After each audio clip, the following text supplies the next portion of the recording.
शहर की चौंकन्नी कानाफूसी ने जैसे किसी आगे बढ़े हुए तूफान की आहट दे दी थी। दफ्तर की घड़ी में सुबह के 10:00 बज रहे थे, लेकिन साविता के चेहरे पर नींद नहीं, एक कठोर पर विचारशील शांति थी। वह केवल 30 साल की थी, पर उसके कदमों में जो आत्मविश्वास था उसे लोग याद रखते थे। आज उसकी मेज पर एक मोटा फोल्डर पड़ा था, सरकारी अस्पताल के खिलाफ लगातार आती हुई शिकायतों का संकलन। लाइन के नीचे लिखा था, दवाइयों का करार, भ्रष्टाचार।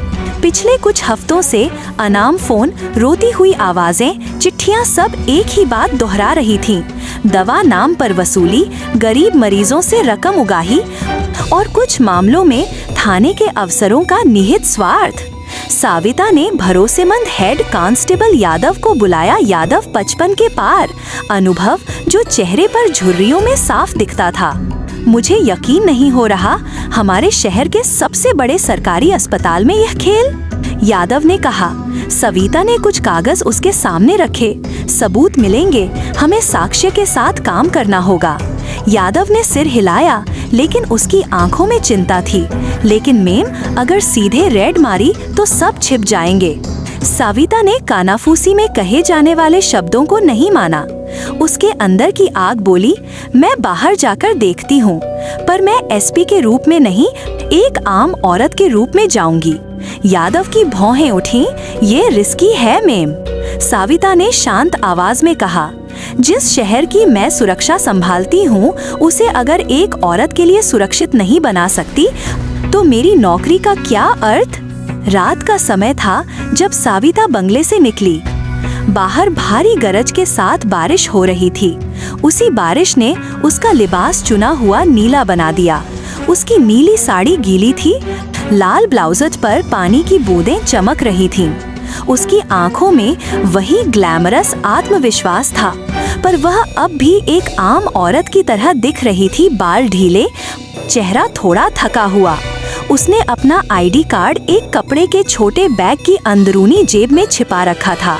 वह आखिरी हथियार था जिसे उसे बेवकूफी में इस्तेमाल न करना था, पर जरूरत पड़ी तो वह निकाल ही लेगी। रात 9:05 पर साविता अस्पताल के ओपीडी में थी। भीड़ थी, लाइनों में थके हुए चेहरे, बच्चों की चीखें और उन चेहरों पर वही बेबसी जो गरीबी की पहचान है।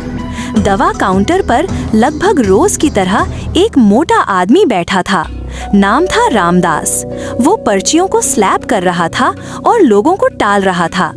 पास में बैठे मरीजों के बीच एक औरत, सजनी, अपनी गोद में चिल्लाता बच्चा लिए बैठी थी।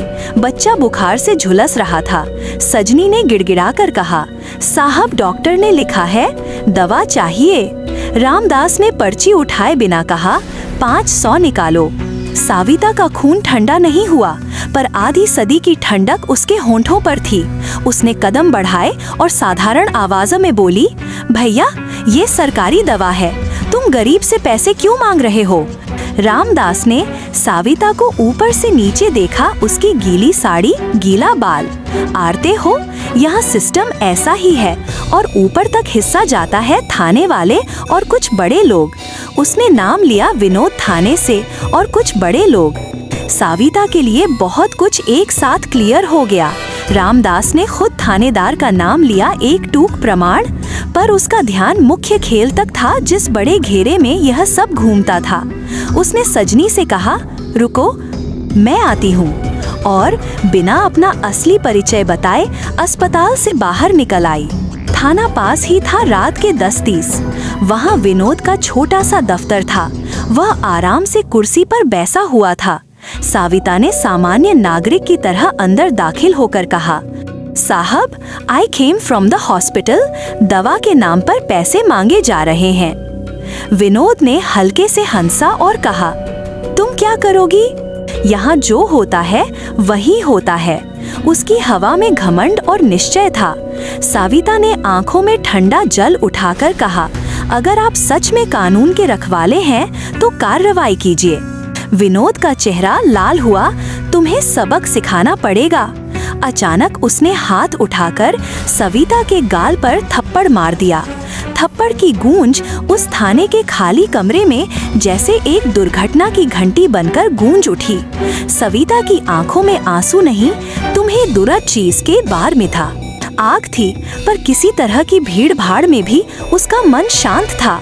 2-3 सिपाही आए और उसे कक्ष में बंद कर दिया गया, पर सविता शांत थी। उसके बैग की भीतरी जेब में छुपा आईडी कार्ड उसका ब्रह्मास्त्र था। उसने कार्ड निकालकर पास खड़े एक नवयुवक सिपाही की ओर बढ़ाया। उसके हाथ झंझराए, पर नाम और पद पढ़ते ही उसका चेहरा उखड़ गया।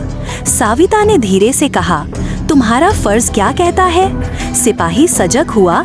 उसे अपने भीतर झटका लगा था।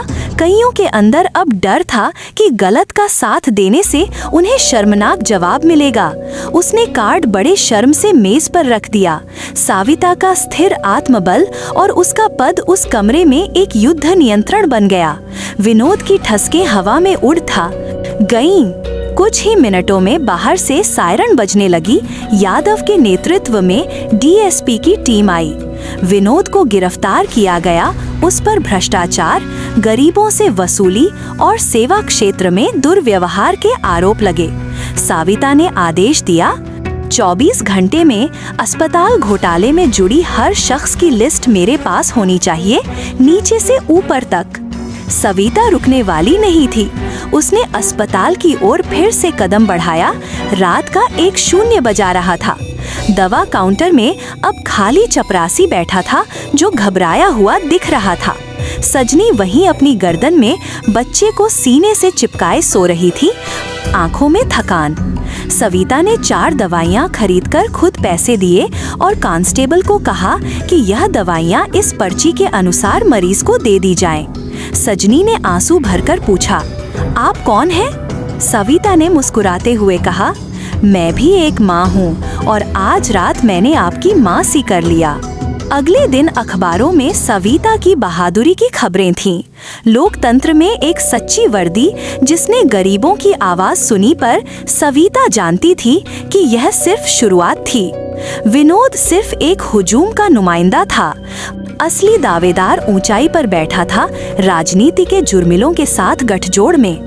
डीआईजी की फोन कॉल में चेतावनी आई, कुछ बड़े लोग प्रभावित हो सकते हैं, पर सविता का मन अडिग था।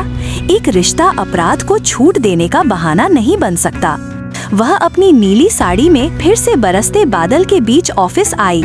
उसकी साड़ी अब गीली नहीं थी, पर वह वही सविता थी, ग्लैमरस, दृढ़ और एक माँ की तरह संवेदनशील।